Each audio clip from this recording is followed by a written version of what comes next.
Mega DSC కోసం చలో secretariat కార్యక్రమాన్ని పిలుపునిస్తే మమ్మల్ని నియంత్రిస్తున్నారంటే ఈ 5 ఏళ్ల పాలనలో మీరు తప్పులు చేశారని అంగీకరిస్తున్నారని వైఎస్ షర్మిల ప్రశ్నించారు. ప్రతిపక్షాలు ఆందోళన చేస్తే ప్రభుత్వం ఎందుకు భయపడుతుందని అడిగారు.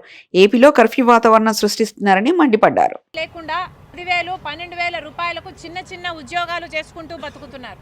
చాలా మంది బిడ్డలు డిగ్రీలు పీజీలు చదివి మేము ఈ చిన్న చిన్న ఉద్యోగాలు చేసుకోలేము, తల్లిదండ్రుల మీద ఆధారపడి బతకడం ఇష్టం లేక ఎంతోమంది బిడ్డలు ఆత్మహత్యలు కూడా చేసుకున్న పరిస్థితి మన ఆంధ్రప్రదేశ్లోనే, ఆంధ్ర రాష్ట్రంలోనే గత 5 సంవత్సరాలుగా ఒక సర్వే ప్రకారము 21,000 మంది బిడ్డలు ఉపాధి లేక, చేసుకోవడానికి పని లేక, సంపాదించుకునే మార్గం లేక ఆత్మహత్యలు చేసుకోవడం జరిగింది.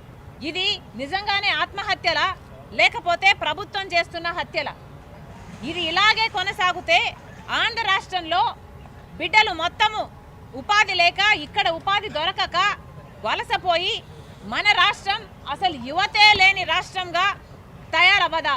మొత్తం 2,30,000 ఉద్యోగాలను మేము భర్తీ చేస్తాము అని అధికారంలోకి వచ్చాడు జగనన్న గారు. మరి అలా అధికారంలోకి వచ్చి ఈరోజు 2,30,000 ఉద్యోగాలకు మీరు జాబ్ నోటిఫికేషన్స్ ఇవ్వాల్సి ఉండగా మీరు ఎన్ని జాబ్ నోటిఫికేషన్లు ఇచ్చారు? ఎంతమందికి ఉద్యోగాలు కల్పించారు?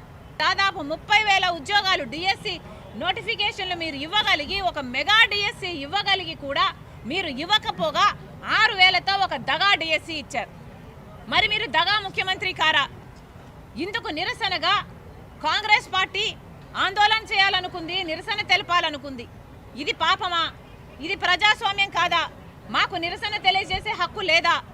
ఈరోజు యువతకు అండగా నిలబడాలి అని మేము చలో సెక్రటేరియట్ అన్న కార్యక్రమం నిర్వహించాలనుకుంటే దానికి ఇన్ని ఆంక్షలు విధించడం ప్రభుత్వము అంటే విధిస్తుంది అంటే మరి ఇది ప్రజాస్వామ్యం అవునా కాదా? ఇక్కడ భారతదేశ రాజ్యాంగం అమలు అవుతుందా లేదా? లేకపోతే జగన్మోహన్ రెడ్డి గారు ఏదైనా ప్రత్యేకంగా ఒక రాజ్యాంగం రాశారా? జర్నలిస్టులు వాళ్ళకు వ్యతిరేకంగా రాయకూడదు, జర్నలిస్టులు వాళ్ళకు వ్యతిరేకంగా